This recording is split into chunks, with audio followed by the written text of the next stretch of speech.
तो पाकिस्तान के लिए सबसे इस वक्त बड़ा सवाल जो बना हुआ है वो ये फरमाइए कि भारत ने तो बिल्कुल हाथ खड़े कर दिए। उन्होंने कहा ना हम ट्रिब्यूनल को मानते हैं, ना उसके फैसले को मानते हैं, सब गैर कानूनी है।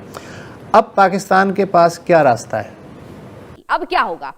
हड़कंप मचा है। जी हां, पाकिस्तान सेना से लेकर वहां के हुक्मरान तक ये समझ चुके हैं कि भारत अब सिर्फ बातें नहीं करता, भारत अब अपने हिस्से के पानी की एक एक बूंद का पूरा इस्तेमाल करने के लिए तटस्थ है, तैयार है। मसलन क्या फायदे देगी, क्या फायदे देगी अगर हम फाइलों के कागज पूरे रखें? क्या फायदे देगी? वो तो कह रहे हैं जी जो करना है कर लो, हम तो अपनी मर्जी करेंगे। तो समझ नहीं आ रही कि इंडिया के अंदर माइंडसेट क्या चल रहा है रिगार्डिंग पाकिस्तान। पहलगाम वाकये के बाद जो इंडिया ने पाकिस्तान का पानी रोका था, उसके ऊपर जो है जो इंटरनेशनल आर्बिट्रेशन कोर्ट है उसने पाकिस्तान के मौकफ की ना सिर्फ तायीद की है बल्कि इंडिया के मौकफ की जो है वो ऑलमोस्ट जो है उसको रद्द जो है वो कर दिया है। भारत ने अंतर्राष्ट्रीय मंच पर बेहद कड़ा रुख अपनाते हुए साफ कर दिया है कि वो इस अवैध रूप से गठित निकाय यानी बॉडी को बिल्कुल भी मान्यता नहीं देता। भारत ने दो टूक कह दिया कि ये अदालत ही अवैध तरीके से बनाई गई है, इसलिए इस अदालत का कोई भी फैसला मान्य नहीं है। तो एक और बड़ा झटका लगेगा सिंधु जल समझौते के बीच भारत का ये बड़ा कदम। दरअसल चेनाब नदी का पानी ब्यास नदी में भारत मोड़ने की तैयारी कर रहा है। तो दोस्तों, सिंधु जल समझौते पर सो कॉल्ड इंटरनेशनल कोर्ट के फैसले को लेकर पाकिस्तानी जो एक दिन से फड़फड़ा रहे थे, उस पर भारत ने सख्त और निर्णायक जवाब देते हुए जो कहा उसे पाकिस्तानियों के होश उड़े हुए। और वैसे भी आपको याद होगा कि बिलावल भुट्टो ने भी इस इंडस वाटर ट्रीटी पर पिछले साल काफी फड़फड़ाया था।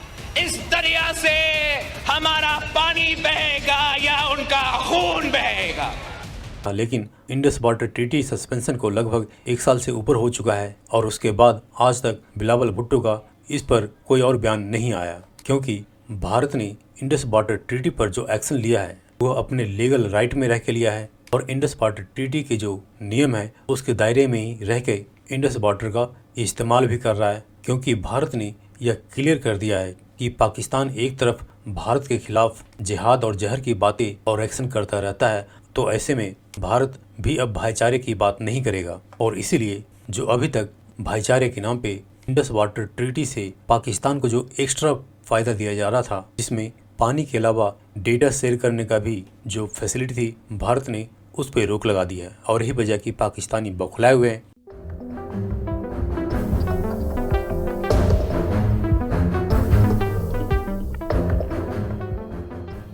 ताश मायदे से हिंदुस्तान किस तरह खेल रहा है, ये है हमारा मौजू। आसिम जावेद साहब हमारे साथ हैं। दी हेग में बैनुल-अक़वामी सालिसी के मुस्तकिल ट्रिब्यूनल ने 3 रोज़ पहले अपने फ़ैसले में कहा है कि पानी की तकसीम से मुताल्लिक़ इंडस वाटर ट्रीटी अब भी एक मौसर माहिदा है और उसे यकतरफ़ा तौर पे कोई फ़रीक मुअत्तल नहीं कर सकता। पाकिस्तान ने ज़ाहिर है इस फ़ैसले का खैर मकदम किया। अलबत्ता भारतीय वज़ारत ख़ारजा के तर्जुमान रणधीर जायसवाल ने ट्रिब्यूनल के फ़ैसले को गैर कानूनी करार देते हुए कहा कि भारत बदस्तूर माहिदे को मुअत्तल रखेगा। भारत ने गुज़िश्ता बरस अप्रैल में पहलगाम हमले के बाद सिंध ताश माहिदे को यकतरफ़ा तौर पर मुअत्तल कर रखा है। फ़िलहाल मानसून सीज़न लगभग 2 माह दूर है, मगर मकबूजा कश्मीर से पाकिस्तान में दाखिल होने वाले दरियाओं के बहाव से भारत मुसलसल आँख मिचौली का खेल खेल रहा है।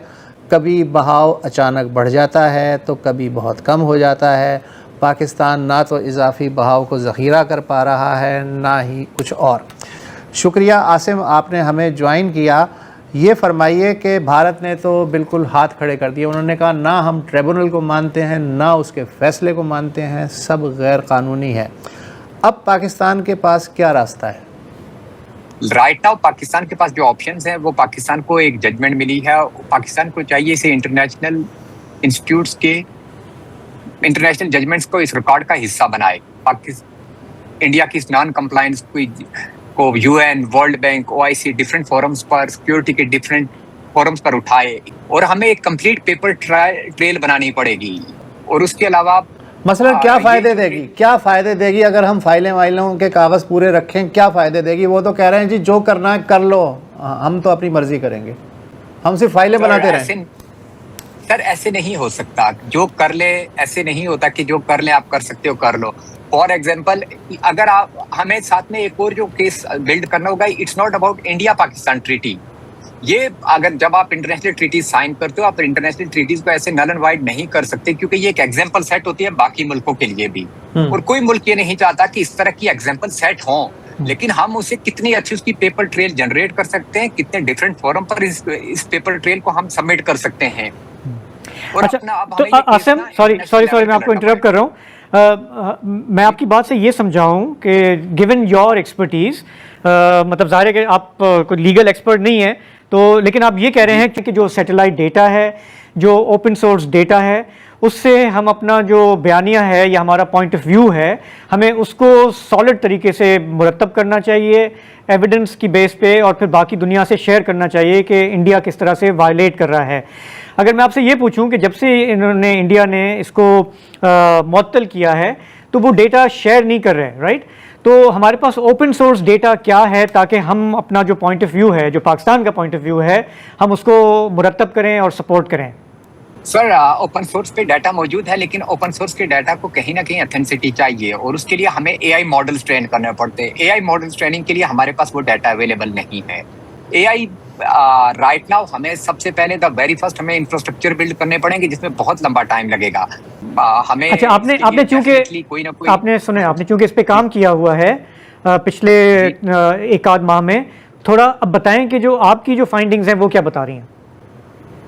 सर, हमारी फाइंडिंग ये बता रही है कि राइट नाउ ये बिल्कुल सही नहीं है कि इंडिया ने पानी रोका है। ये स्टेटमेंट कंप्लीटली सही नहीं है। उन्होंने पानी नहीं रोका, वो पानी को कंट्रोल कर रहे हैं अपनी मर्जी के हिसाब से। जब उनका दिल करता है, जब उन्हें खुद इलेक्ट्रिक की जरूरत है, तो वो उस वक्त पानी यकदम ज्यादा छोड़ देते हैं, फिर पानी को रोक लेते हैं। ये ऐसे ही है जैसे आप गाड़ी पे जा रहे हैं और अचानक कोई ब्रेक लगा दे, कभी उसे स्पीड बढ़ा दे, और जिसकी वजह से आप स्टेबल नहीं हो पाते, जिसकी वजह से हमारे नहरी निज़ाम स्टेबल नहीं हो पा रहा। और इसका सबसे ज्यादा इफेक्ट राइट नाउ हमें एग्रीकल्चर पे पड़ेगा। अभी ड्राई सीजन है, ड्राई सीजन में अगर हमारे साथ ये सिचुएशंस है, हम फ्लड फोरकास्ट नहीं कर पाएंगे, हम पॉन्डेज नहीं क्रिएट कर पाएंगे, हमारी नहरों का निज़ाम मुतासर होगा, और एट द वेरी एंड ये फूड सिक्योरिटी की तरफ डाइवर्ट हो जाएगा। सो जो हमने अभी पैटर्न नोट किए हैं कि वो without any warning, without different time zones के हिसाब से वो पानी को, कभी पानी का बहाव बहुत ज्यादा कर देते हैं, कभी बिल्कुल रोक देते हैं, और it is very bad for us. ये हमारे लिए बहुत ज्यादा सोचने का अमल है, क्योंकि ये हमारे हर चीज को मुतासर कर रहा है। अगर हम इसे आबी जारियत का नाम दें तो हम गलत नहीं होंगे कि एक ऐसा दरिया जो हम जिसके हमारे पूरे राइट्स मौजूद है, वहां में आरसात हो रहा है।